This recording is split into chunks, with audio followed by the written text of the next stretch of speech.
오늘은 출애굽기 첫 번째 시간입니다. 출애굽기 1장 1절에서 7절까지의 말씀입니다. 우리 한 목소리로 읽어 보도록 하겠습니다. 시작. 야곱과 함께 각자 자기 가족을 데리고 애굽에 이른 이스라엘 아들들의 이름은 이러하니 르우벤과 시므온과 레위와 유다와 이사갈과 스불론과 베냐민과 단과 납달리와 갓과 아세리요. 야곱의 허리에서 나온 사람이 모두 70이요 요셉은 애굽에 있었더라.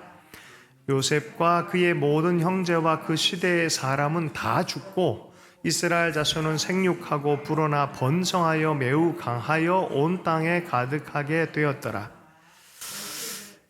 네, 샬롬 코리아 출애굽기 첫 번째 시간, 하나님의 부재의 시간에 하나님을 주장하기라는 제목으로 해서 첫 번째 출애굽기 말씀을 전하도록 하겠습니다. 원문을 보면은 출애굽기 1장 1절은 그리고로 시작합니다. 그리고 이스라엘 아들들의 이름은 이러하더라라고 시작이 되어집니다. 그리고 뭐의 속편이란 뜻입니다. 뭐의 속편이겠습니까? 창세기의 속편입니다.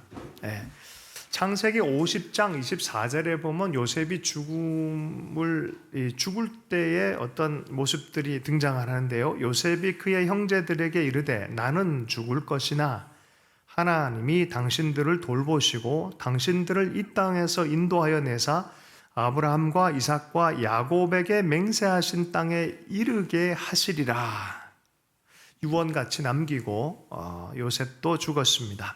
그리고 400년이 지난, 이거 창세기 15장에 보면 4대 만에 돌아온다는데 이 일대가 한 100년 정도로 창세기는 해석이 되어져요.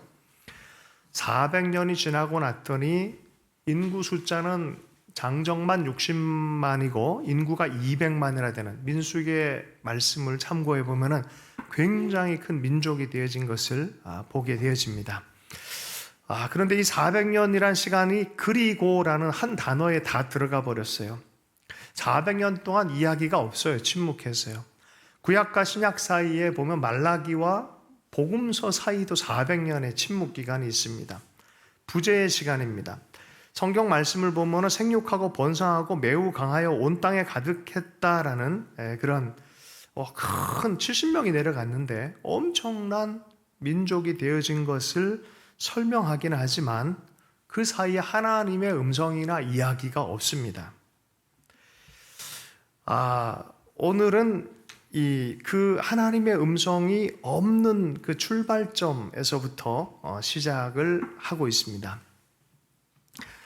하나님의 이야기가 없는 침묵의 시대, 하나님의 부재의 시간으로 느껴지는 시간. 제 친구 목사가 학교에서 좀 기독교 학교인데 좀 아이들이 좀 어렵게 하는 일을 경험을 했어요. 그러니까 이걸 갖고 끙끙 앓다가 소가리를 하기 시작한 거예요.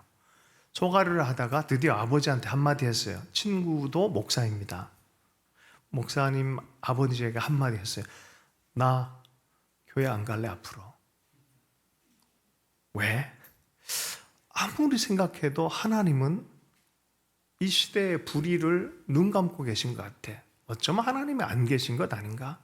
고통이 심해지면은 이런 하나님의 신정론에 대한 질문이 생겨요. 그래서 아버지가 계속 대화를 했다는 거죠. 대화를 하다 보니까 학교에서 그런 일이 생긴 거예요. 많은 사람들이 이 시대는 왜 이래? 이 나라는 어떻게?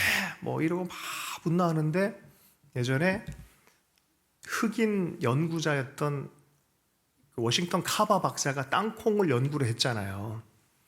그런데 남부의 사람들이 이 사람의 연구로 말미암아 큰 부를 이뤘어요. 그런데 땅콩이 너무 잘 돼서 다른 거 다 재배하는 거 다 스톱하고 땅콩으로 가다 보니까 가격이 폭락하고 또 이게 문제가 생긴 거예요. 비난이 시작되니까 너무너무 힘든 거예요.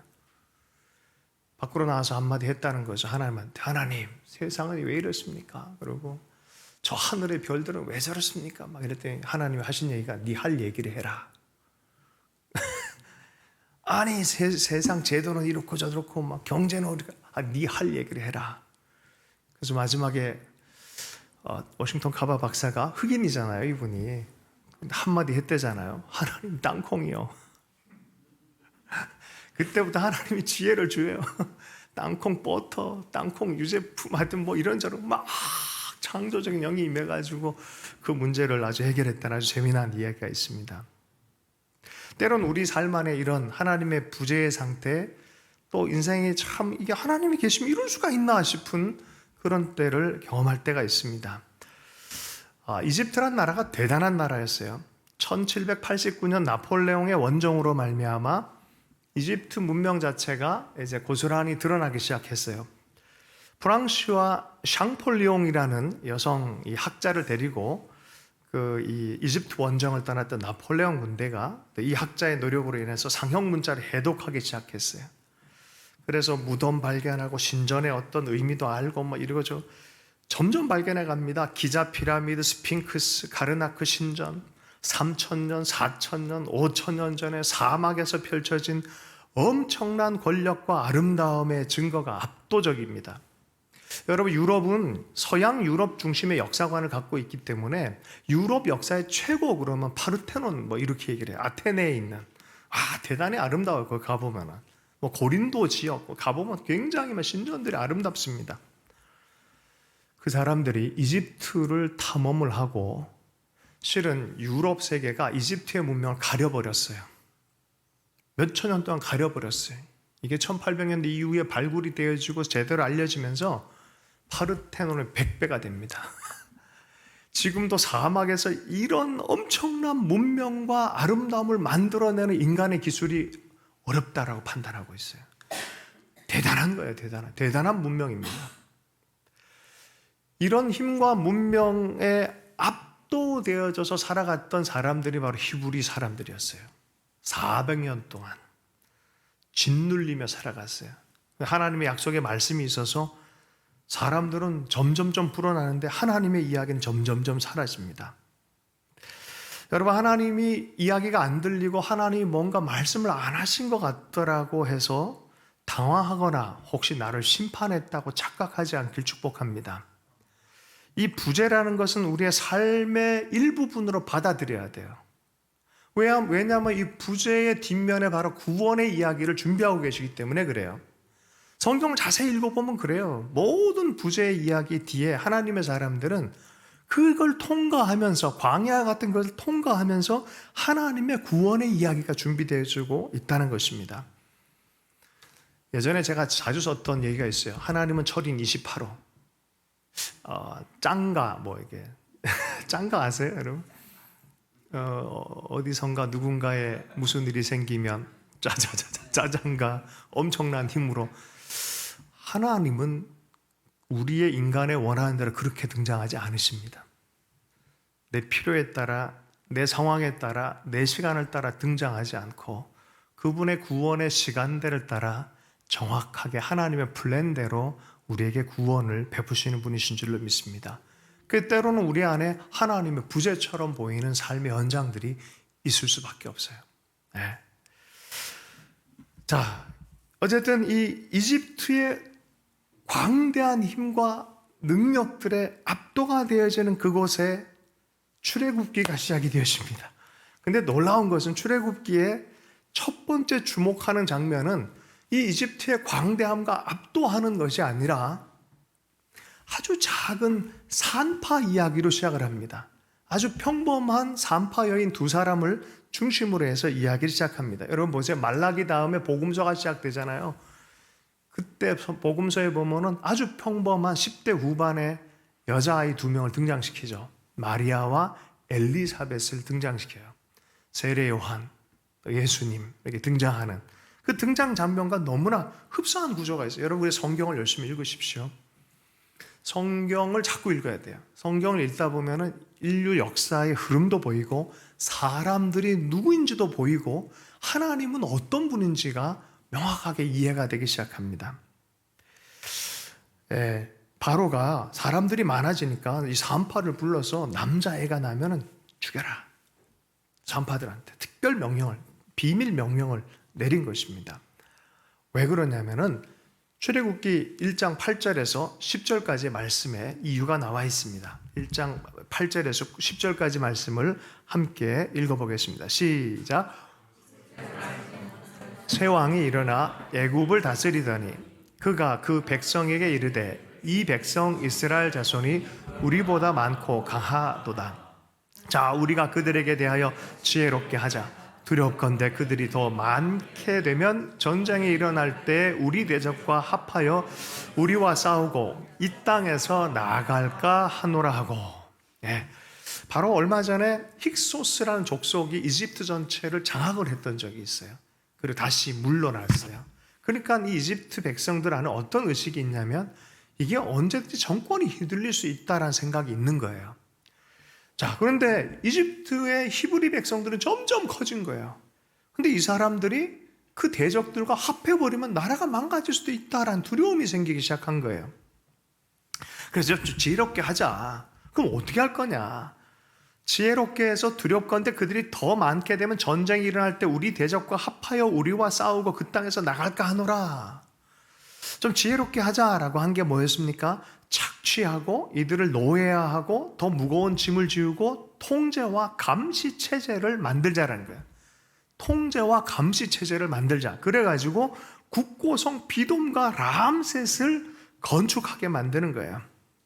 자, 그런데 12절에 아주 묘한 구절이 있어요. 학대를 받을수록 번성해 갔다는 거예요. 애굽 사람이 이스라엘로 인해서 근심하기 시작한다는 거예요. 이스라엘 자손이 일을 엄하게 시킴을 당하면, 여러분 일 많이 해본 분 아시죠? 혹시 여러분 건설 현장에서 일해본 적 있으세요? 건설 현장에서 일하다 보면 이게 삼겹살과 뭘 안 마시면 안 돼요, 저녁에. 너무 피곤해, 너무 피곤해. 몸이 쑤셔. 여러분 몸이 쑤시도록 일해본 적 있으세요? 젊을 때 열심히 그냥 밤낮 없이 일할 때 그런 적이 있죠. 노동할 때 보면 몸이 욱신욱신해요. 저는 육체 노동도 안 하는데 나이가 차니까 욱신욱신해요. 요새 아주 애쓰고 있습니다. 이거 얼마나 힘들었겠어요. 생각해 보세요. 뭐 가정생활도 없어요. 노동 자체가 뭐 쉼의 생활. 실제로 이집트의 문화나 당시의 경제적, 복지적 제도에 대한 이야기를 보면 쉬는 시간도 있고 출산 휴가도 있고 많은 부분이 있는데 이 시대만큼은 이런 학대가 강력하게 일어났다는 거예요. 왜 그랬을까요? 요셉을 알지 못하는 새 왕이 일어나. 그 문화 자체가 하나님과 요셉의 이야기 자체를 의도적으로 없애버리는 시대가 됐다는 거예요. 알지 못해, 진짜 알지 못해. 400년밖에 안 됐는데 과거 무슨 일이 일어났고 여기 족속이 200만이 됐는데 왜 그 이야기를 모르겠어요? 다 알죠. 의도적으로 무시하는 거예요. 담론 자체가 그렇게 변한 시대가 돼버렸다는 거예요. 그래 이 사람들에 대해 정책, 지혜로운 정책이 뭐냐? 통제하고 감시하는 거예요. 일을 하는 거예요. 체제 유지를 위해서 꽉 붙들고 물고 늘어지는 것이죠.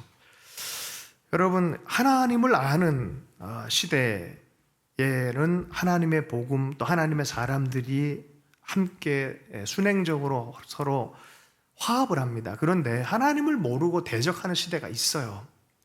담론 자체가 힘을 실어 놓는 이야기 자체가 하나님의 이야기를 싫어하는 시대가 있습니다. 그런 담론의 시대가 있습니다. 예전에는 빌리그레암 전도대회 그러면 신문지에도 나고 KBS도 나고 MBC에도 나고 막 그랬단 말이죠. 70년대만 해도. 근데 요새는 신문지 헤드라인에 그런 것 자체를 내질 않아요. 모든 세계가 그렇습니다. 이게 담론이 바뀌었다는 거예요. 하나님의 이야기를 싫어하는 시대가 돼버렸다는 것입니다.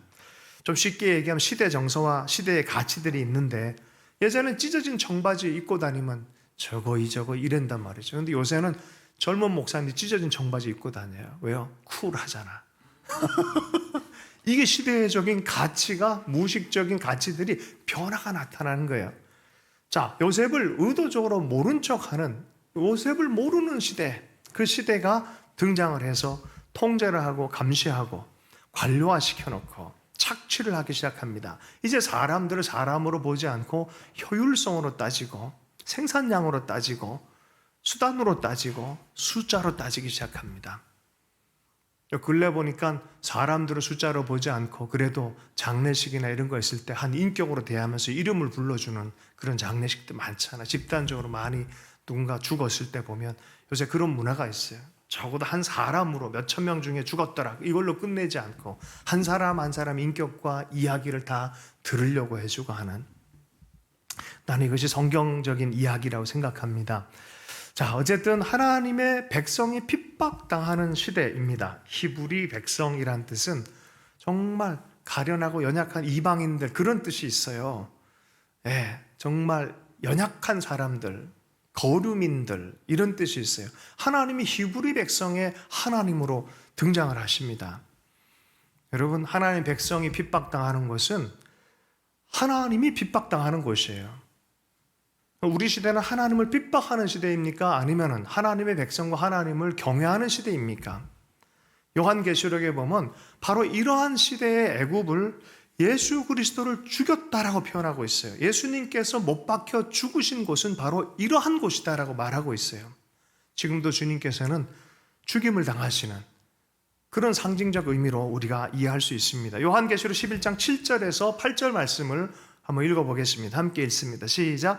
그들이 그 증언을 마칠 때에 무적행으로부터 올라오는 짐승이 그들과 더불어 전쟁을 일으켜 그들을 이기고 그들을 죽일 터인즉 그들의 시체가 큰 성길에 있으리니 그 성은 영적으로 하면 소돔이라고도 하고 애굽이라고도 하니 곧 그들의 주께서 십자가에 못 박히신 곳이라.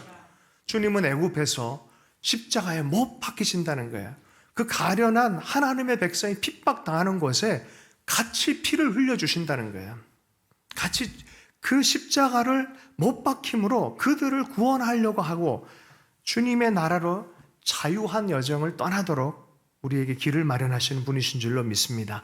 고된 중노동으로 고민하고 있을 때 오늘 출애굽의 첫 번째 장면에서는 위대한 이집트와 대단한 바로를 집중하는 것이 아니라 히브리 산파 십부와 부하를 집중합니다. 산파 두 사람을 집중합니다.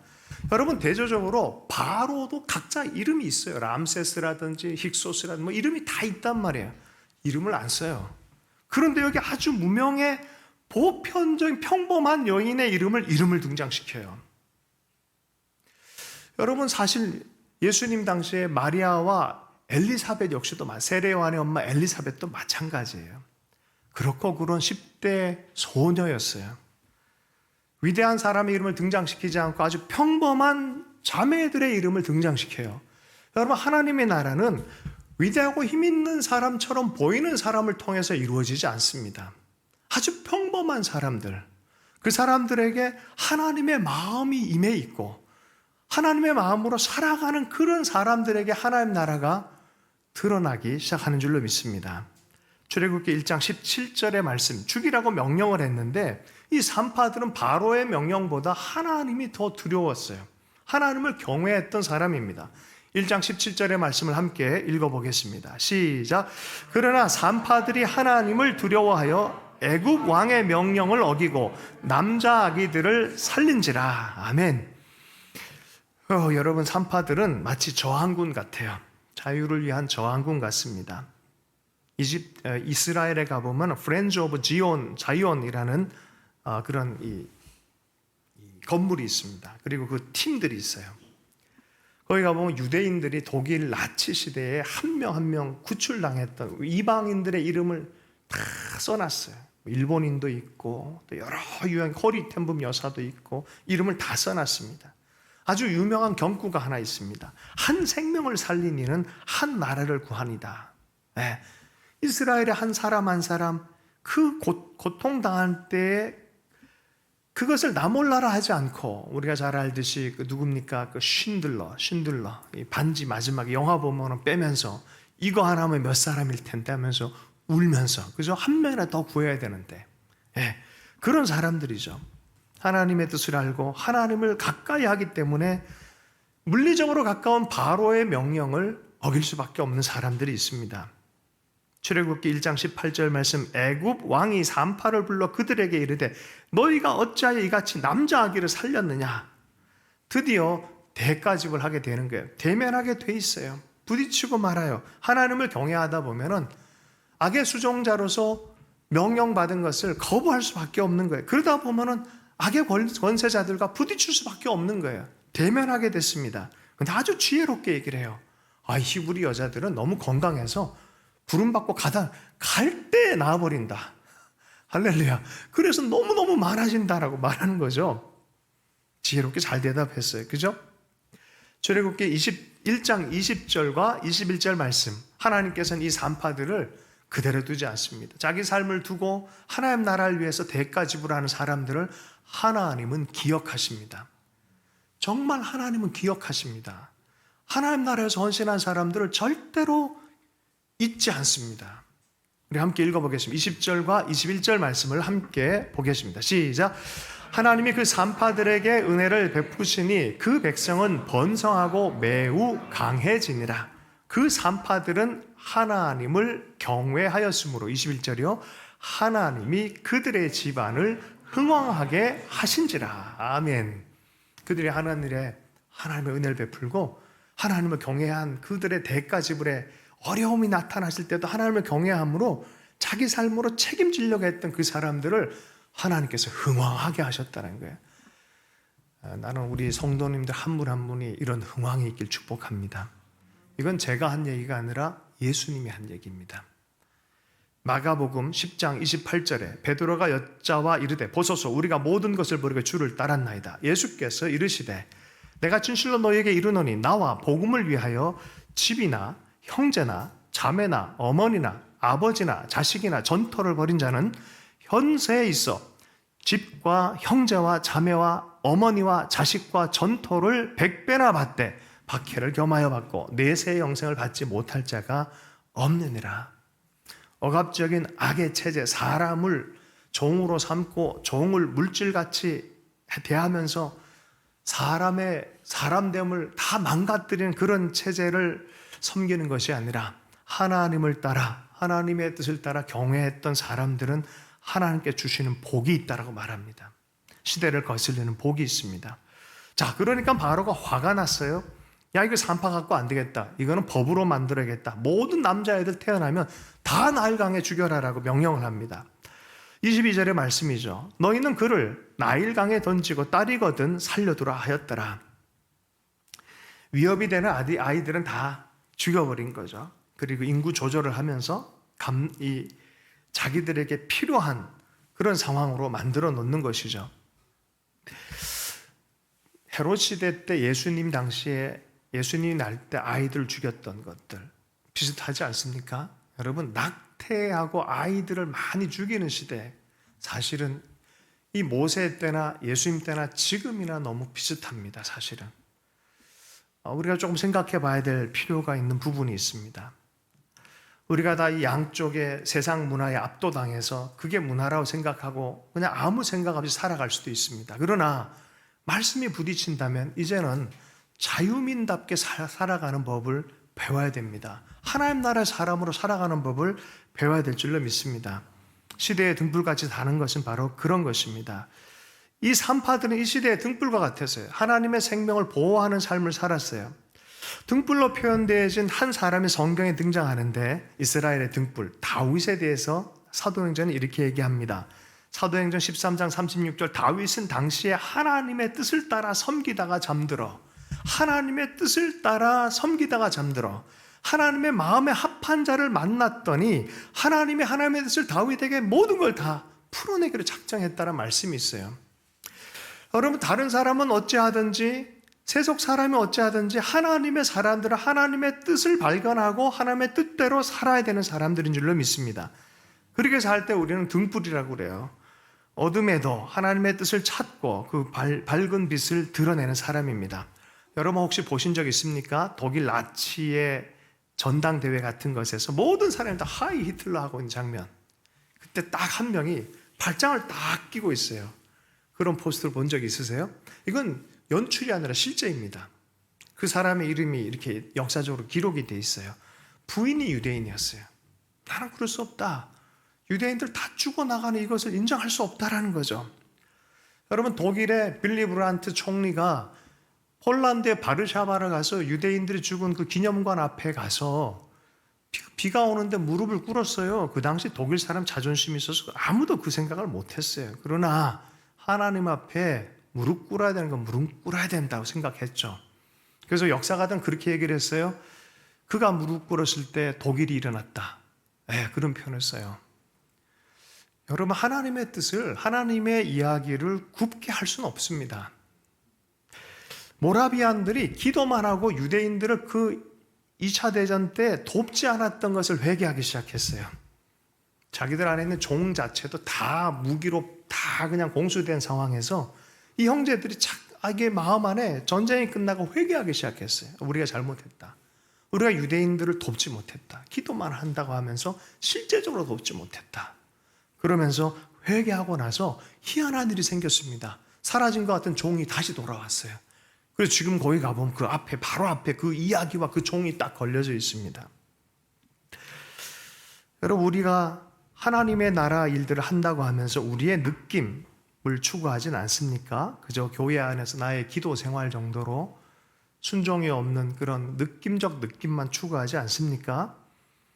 시대의 상황에 대해서 하나님의 뜻을 껴안고 사는 것을 포기하면서 타자를 품어안고 세상을 품어안고 만물에 대해서 하나님의 관점으로 보면서 나아가는 대가지불이 없다면 우리 종교생활하는 거나 마찬가지일 것이죠. 그건 이집트의 종교생활이랑 똑같은 것이고, 인도에 가면 3억의 신이 있다고 합니다. 왜 3억의 신이 있느냐? 모든 전 세계 사람들이 한 명 한 명이 다 다른 신을 섬기고 있다네. 자기 욕구를 섬기고 있기 때문에 그렇다는 거죠. 자기 욕구를 따라 살아가고 있다면 거기 안에서는 어떤 하나님의 나라 이야기도 여러분 기대할 수 없습니다. 서로가 경쟁하고 또 힘이 세면 약한 자를 잡아먹고 이용하고 힘의 체계를 만들어가고 그런 일들밖에 일어나지 않는 것이죠. 여러분, 하나님의 뜻이 발견되어 좀 어렵더라도 주님의 길을 걸어갈 수 있는 여러분 되길 축복합니다. 하나님은 말씀하시는 분이십니다. 창세기 26장에 보면은 흉년이 들어서 이집트로 내려가려고 했던 이삭이 등장합니다. 근데 하나님이 갑자기 등장해서 야, 거기 내려가지 마라. 그러면서 26장 4절 5절에 내 자손을 하늘의 별과 같이 번성하게 하며 이 모든 땅을 내 자손에게 주리니 내 자손으로 말미암아 천하 만민이 복을 받으리라. 이는 아브라함이 내 말을 순종하고 내 명령과 내 계명과 내 율례와 내 법도를 지켰음이라. 야, 아브라함에게 인류를 향한 복을 주셨는데 네가 만약에 이거 순종하면 이 복이 연결될 거다 말하는 거예요. 그래서 그날 이집트로 내려가려고 그래. 그랄 땅에 그 어렵고 힘들고 가뭄이 있는 그곳에 머물렀어요, 이삭이.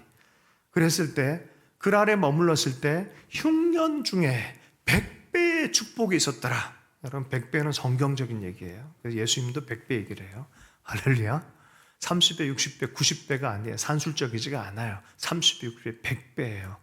풍성한 은혜를 하나님께서 허락하시는 것이죠.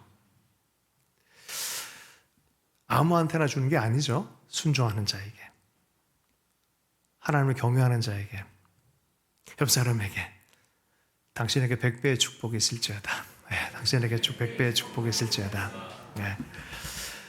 대가지불이 없으면, 최선을 다하는 실제적 순종이 없으면 많은 사람이 그렇게 생각해. 아이, 나는 최선을 다했어. 근데 가만 보면 내 안전망을 구축한 상태에서 그냥 내가 할 수 있는 일을 했을 뿐이야 라고 말해요. 근데 성경으로 보면은 진짜 순종은 대가지불이더라고요.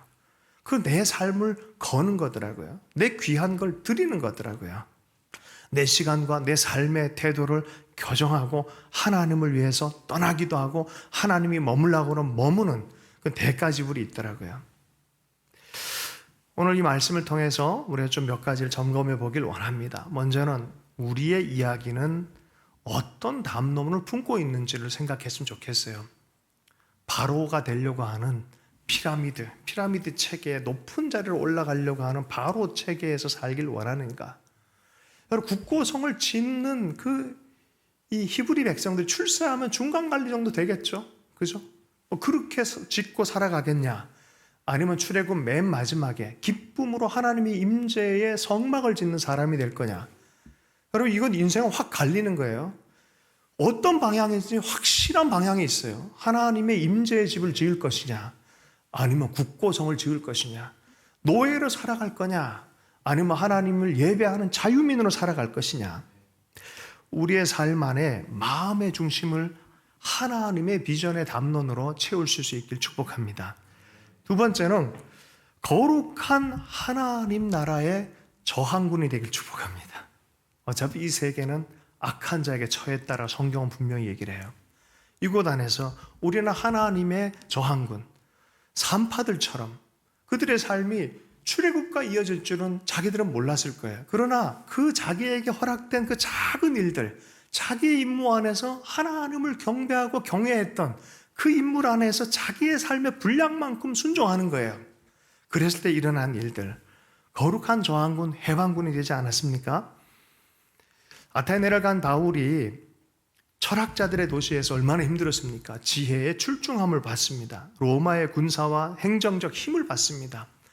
그 안에서 엄청나게 팍스 로마나 힘으로 지배하는 질서라고 하는, 평화라고 하지만 가난하고 연약한 사람들은, 히브리 백성들은 고난당하는 그런 시대를 살아갔어요. 그리고 우상 숭배는 아주 많았어요. 수많은 사람들에게 각자의 우상을 다 섬기도록 했습니다. 쾌락이 있어요. 힘의 세계를 구축하는 거예요. 각자의 욕망의 세계를 구축하도록 한 그 도시를 봤을 때 사도 바울은 가만히 있지 않았어요. 17장, 사도행전 17장 16절, 바울이 아덴에서 그들을 기다리다가 그 성에 우상이 가득한 것을 보고 마음에 격분하여, 적어도 이건 아니지라는 생각이 들었던 거죠. 그렇다고 해서 아테네 사람들 욕하거나 막 그러진 않았어요. 야, 니들한테 종교심이 참 많구나 하면서 대화를 시작을 했어요. 실패한 듯한 한 그런 대화는 400년 이후에 그리스 문화와 기독교 문화가 연합한 비잔틴 문명을 일으키는 그 주도 중에 하나가 되어졌어요. 여러분, 작은 몸짓이 작은 것으로 끝나지 않습니다. 작은 일들이, 언더우드와 아펜젤러가 조선에 들어올 때 암흑과 같은 그 시대 안에서 하나님의 부활의 나라를 꿈꿨어요. 하나님 복음을 꿈꿨어요. 누군가의 작은 몸짓이 나중에 시간이 지나면 하나님의 이야기의 큰 구원의 이야기의 일부인 것을 보게 될 줄로 믿습니다. 그러므로 우리가 우리 시대 안에, 다윗은 그 시대에 순종했다면 우리는 우리 시대 안에 산파와 같은 일, 나에게 맡겨진 일들에 최선을 다할 수 있기를 원합니다. 나는 바로를 닮은 삶을 살 거냐, 아니면 해방하고 자유케 하고 하나님의 기쁨 안에 뛰어놀게 하는 하나님의 섭리적 역사를 살아갈 것이냐. 비록 하나님의 백성은 아니지만 참 특별한 이야기가 있는 스파르타 300 아십니까? 크세르크세스, 에스더의 남편이 수십만을 끌고 이제 그리스 지역을 쳐들어왔습니다. 이제 끝난 거예요. 아무리 강력한 스파르타 군대여도 이거는 지는 겁니다. 그런데 300이 일어나, 진짜 300명이 조건이 있습니다. 아들이 있는 자에 하나요. 우리는 물리적으로 지겠지만 정신적으로는 지지 않았다. 아들들이 기억할 거다. 와, 대단하지 않습니까? 그리고 3일을 버텼어요. 3일을 버티고 나서 3일을 버티는 순간에 아테네 사람이 모두가 다 살라미로 다 피하게 됩니다. 그리고 거기 살라미 해전을 통해서 여러분, 페르시아는 패망의 길로 가고 그리스가 전 세계적 맹주로 등장을 하게 되는 것이죠. 그 이후에 알렉산더가 그렇게 분노한 모습으로 질주를 하기 시작하는 거예요. 여러분, 여기 이런 얘기를 다니엘서 8장에 다 기록해놨어요. 역사는 그냥 흐르는 것이 아닙니다. 하나님의 섭리가 있고 구속의 이야기가 있습니다. 우리나라를 보면 오늘 샬롬 코리아잖아요. 참 신기해요. 김구 전도사님, 상상이나 했겠어요? 상동교회 김구 전도사님, 이승만 감옥에서 성경을 읽고 예수 그리스도를 나의 주 나의 하나님을 영접한 분, 좌우를 건너서 한경직, 일제시대에 주님의 비전을 봤어요. 일제가 망하고 교회가 세워지는 거 봤어요. 그 교회가 세워지는 영락교회 지금 모형이 그 비전을 본 그대로 진 거예요. 문익한 한 친구의 죽음, 억울한 죽음을 보고 구약학자가 광장으로 뛰어들어서 남북 통일에 대한 꿈을 품기 시작했어요. 김재준, 여러분, 안중근, 20대 후반의 젊은이가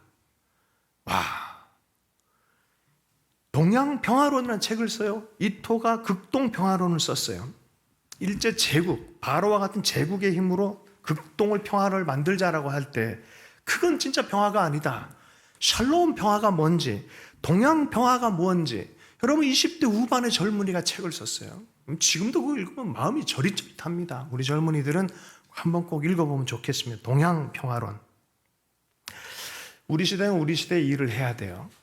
저는 아무리 봐도 우리 한반도가 한국과 남한이, 이게 왜 남한과 북한이, 이게 참, 이게 아주 독특합니다. 이거 말할 것 같은데 여기까지 온 게 섭리라고 생각합니다. 아무리 생각해도 섭리입니다.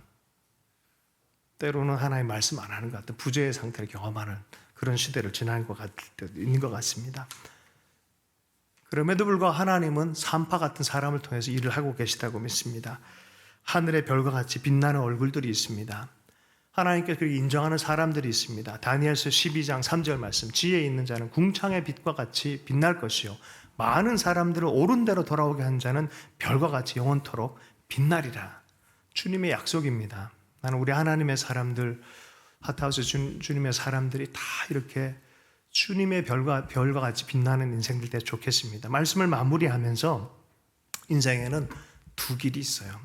바로의 길이 있고 구원하시는 하나님의 길이 있습니다. 아래로 점점 중력에 의해서 끌어당겨서 내려가는 길이 있고 점점 빛나는 별처럼 올라가는 길이 있습니다. 이게 성경 전체를 이끌고 있습니다. 이 이야기는 거대한 하나님의 구원의 이야기는 이렇게 흘러가고 있습니다. 아래로 가는 길은 점점점 힘의 강화를 통해서 해결화가 되어지고 기쁨이 있을 것 같은데 기쁨은 점점 없어집니다. 사랑할 대상을 먹이로 삼는 그런 삶을 삽니다. 얼굴에는 웃음이 사라집니다. 많은 사람들이 예수님은 웃지 않았다라고 말하는데 움베르토 에코의 장미의 이름이라는 책이 있는데 그것을 영화화한 그것에 보면 수사랑 한 형제가 대화를 하잖아요. 대화를 할 때 예수님이 웃지를 않았다니까 수사가 그런 얘기를 했다는 거죠. 기록된 거는 특이한 걸 기록하지 늘 있었던 걸 기록 안 한다. 늘 웃으셨다. 잔치 자리 갔는데 얼굴 구기시겠냐? 살아난 거 보고 기뻐하시지. 늘 기뻐하셨는데 운 게 특이하기 때문에 그 기록을 몇 가지 다 해놨다는 거죠. 여러분 아래로 내려가는 사람들은 웃음이 없습니다. 참된 기쁨이 없습니다. 다만 두려움, 바로 이거 이러면 어떡하지? 두려워요. 힘으로 제압하려고 그럽니다.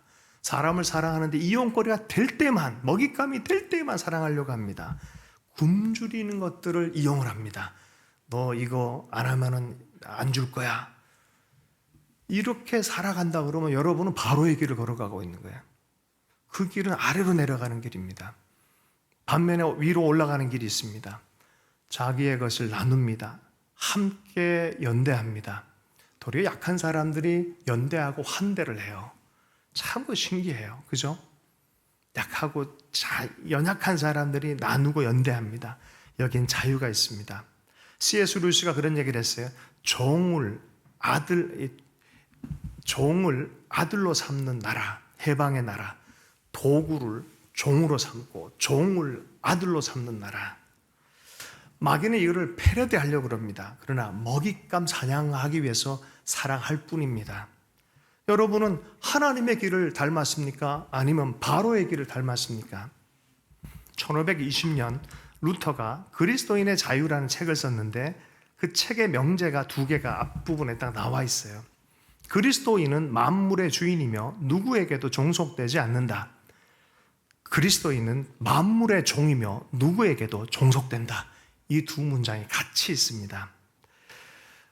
여러분 많은 사람들이 예수님께서 그렇게 얘기했죠. 오리 가라가는 심리 가라. 타율적으로 오리 끌려가지 말고 심리를 자발적으로 해줘라 라는 소리예요. 존재의 자유를 누리는 그리스도인, 자발적 복종을 하는 종의 모습을 하고 이제 진정한 자유인으로 살아라. 많은 사람들이 주인처럼 산다 하지만 사실은 종으로 종속돼서 살아요. 얼마나 많은 계층과 피라미드가 있습니까? 소유, 자동차, 심지어 입는 옷까지 많은 계층을 만들고 그것 안에서 그 꼭대기를 차지하려고 올라가는 삶, 누군가를 잡아먹어야 사는 삶. 그러니까 명백하게 그건 애굽, 예수님이 십자가에 못 박힌 곳이다라고 성경은 얘기하고 있어요. 그렇게 살지 말아라. 시간 금방 간다. 책임 있는 삶을 살아라. 도리어 섬기며 살아라. 나눠주며 살아라. 환대하며 살아라. 웃으며 살아라. 여러분, 이것을 잃어버리지 않길 원합니다. 실제는 종이지만 주인의 행세를 하며 살란 소리예요. 하나님 예수 그리스도처럼 사실은 자유인이지만 실제는 종이지 거꾸로 얘기했어요. 실제는 종이지만 주인 행세를 하는 사람이 있는 반면에 사실은 자유인이지만 그 모든 것을 즐거움으로 섬기는 그런 종의 모습을 한 그런 삶이 있다라고 성경은 얘기를 합니다. 고린도전서 9장 19절의 말씀입니다. 내가 모든 사람에게서 자유로우나 스스로 모든 사람에게 종이 된 것은 더 많은 사람을 얻고자 함이라. 여러분, 우리 삶의 방향 전환할 수 있기 원합니다. 오늘 출애굽 시작하면서 제가 기도했어요. 하나님, 아이고 이게 이 출애굽 설교할 기회가 많이 없는데 몇 년에 한 번 올 텐데 이 방향 전환이 제대로 되셔서 우리의 삶의 여정이 하늘나라를 향해서 주님 닮은 삶을 살아갔으면 좋겠다라는 것입니다. 하나님 나라는 이 세상과 별개적으로 있지 않습니다. 여기 현장에 있어요. 산파처럼 살아가는 거예요. 여러분, 비아돌로로사라는 그 예수님의 핍박 십자가 길 있잖아요. 예루살렘 가면 있는데요. 공교롭게 그 길이 아랍 상인들이 쫙 양옆에 널어져 있어요. 그 사이 좁은 길로 가는 거예요. 지금 가보면은 이게 왜 이래? 이렇게 생각하지만 어떤 목사님이 그것을 묵상할 때 야, 이게 맞다라는 거예요. 떠나서 있지 않고 바로 그 현장 가운데 하나님이 하나님 나라의 길을 묵묵히 걸어갔던 것처럼 우리도 그렇게 걸어가는 하나님의 사람들 되기를 원합니다. 바로 그렇게 사는 삶이 하나님의 부재의 시간에 하나님의 임재를 누리고 주장하며 사는 삶인 줄로 믿습니다. 주신 말씀 붙들고 잠시 기도하도록 하겠습니다.